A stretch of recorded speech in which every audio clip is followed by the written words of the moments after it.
Police और सेना में भर्ती के लिए होना चाहिए। तो मैं माननीय विश्वास सारंग जी या मंत्री है हमारे अपने खास करके स्पोर्ट्स डिपार्टमेंट के माध्यम से पार्थ योजना के बलबूते पर पुलिस और आर्मी की सभी प्रकार की ट्रेनिंग के लिए ये पार्थ योजना हमने लागू करके अपने बच्चों के लिए भविष्य में सब प्रकार के अनुकूलता के आधार पर उनका ट्रेनिंग भी हो, उनको इंटर्नशिप भी मिलेगी और समायोजन भी होगा। जब ये आपने कुछ जिलों की बात की, अधिकांश जिलों को हमने उसमें कवर किया है।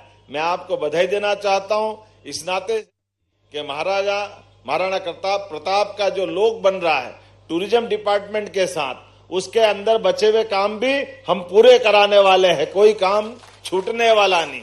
और साथ ही साथ कल्याण बोर्ड का समन्वय हम चूंकि शासन का उस पूरे व्यवस्था में, ये बोर्ड भी शासन का है, पर्यटन विकास निगम भी शासन का है, क्योंकि जब हम अपने महाराणा प्रताप के उस स्वर्णिम अतीत को देखते हैं, लेकिन हमारी सरकार इस बात के लिए प्रतिबद्ध है, सम्राट विक्रमादित्य का वो उत्कृष्ट जीवन, इसलिए हमारी सरकार के पहले से माननीय भाई साहब को इस बात के गवाह है। हम उज्जैन सहित विक्रमादित्य शोध पीठ की स्थापना के बाद अभी पूरे देश में विक्रमादित्य का वो स्वर्णिम गौरवशाली अतीत जिसको हम जीवंत होते हुए देश भर में अलग अलग प्रकार से लोक रंजन के लिए महानाट्य और उनके जीवन के चरित्र को जानने के लिए भी सब प्रकार की फेलोशिप दे करके उस विषय को भी आगे बढ़ा रहे हैं। इसी के साथ साथ एक और महापुरुष, यद्यपि उनका इतिहास राजस्थान से भी जुड़ता है, लेकिन शरीर तो दुर्गादास राठौड़ जी ने उज्जैन में छोड़ा है। तो दुर्गादास राठौड़ का वो अमर शहीद स्थान जहां उनने अपना आखिरी समय गुजारा, उस समय के लिए उस स्थान को भी हमारी सरकार के माध्यम से माननीय गजेंद्र सिंह शेखावत जी को बुला करके हमने भूमि पूजन कराते हुए एक बड़ा अच्छा स्थान मां छिपरा के किनारे उज्जैन में बना रहे हैं। उनके संग्रहालय, उनके काल के उस समय के गौरवशाली इतिहास, वो सारी बातों को जीवंत कर रहे हैं।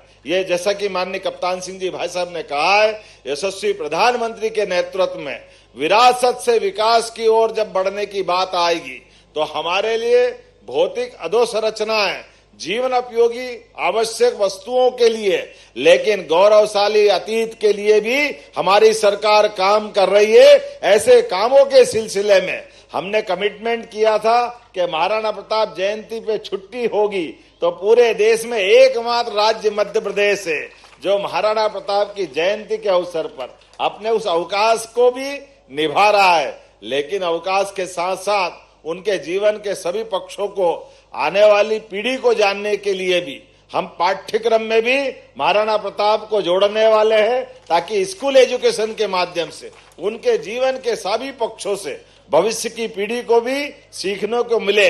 आज के इस अवसर पर जब मैं आपके बीच बात कर रहा हूं, मुझे संतोष है इस बात का कि हमारे बीच आज ये सिलसिला आज दिन भर अलग अलग प्रकार से हर समाज ने, मारवाड़ा समाज, मेवाड़ा समाज, गारोडिया लोहार समाज, राणा समाज, हरेक कोई महाराणा प्रताप की जयंती मना रहा है। मुझे तो आनंद आता है, हमारा अपना आदिवासी अंचल का भी बहुत बड़ा क्षेत्र महाराणा प्रताप को उस आदर्श के नाते से अत्यंत श्रद्धा के साथ मनाता है। हम सब मिलकर के परमात्मा की कृपा से आज आजादी के इस दौर में यशस्वी प्रधानमंत्री के नेतृत्व में जब देश दुनिया के सामने दुनिया का सबसे बड़ा लोकतांत्रिक देश के नाते अपनी छवि बना रहा है, ऐसे में विरासत से विकास के ऐसे सभी महापुरुषों को लेकर के अगर हम आगे बढ़ रहे हैं तो सच में हमारे लिए महाराणा प्रताप का स्थान सबसे अद्वितीय है।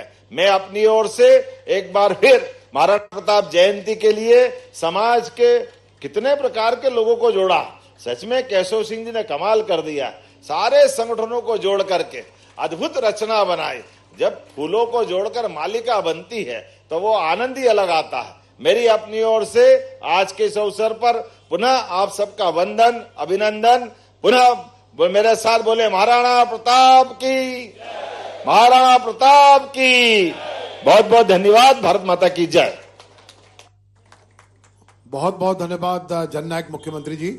और आत्मीय आभार के लिए सादर आमंत्रित हैं गोपाल सिंह तोमर जी, कृपया आए और बहुत संचित में आत्मीय आभार अभिव्यक्त करें।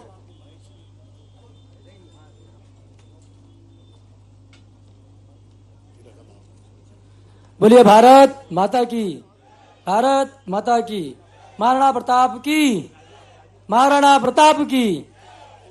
महाराणा प्रताप के जन्मोत्सव पर महाराणा प्रताप कल्याण बोर्ड द्वारा